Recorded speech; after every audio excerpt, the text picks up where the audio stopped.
So just when you thought cooking couldn't get any easier, this is my one-pan wonder Cajun chicken tray bake using Cook with M&S Cajun paste, which is zingy, smoky and spicy.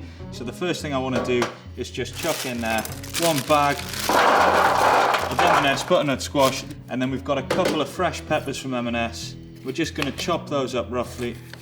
And the next ingredient I've got is some M&S Chorize Sausage. I've just diced that up, and because we've got some oil and fat in there, we're not going to have to add any oil to this dish. And then the next thing, a whole bulb of garlic, and we'll leave them in the skins.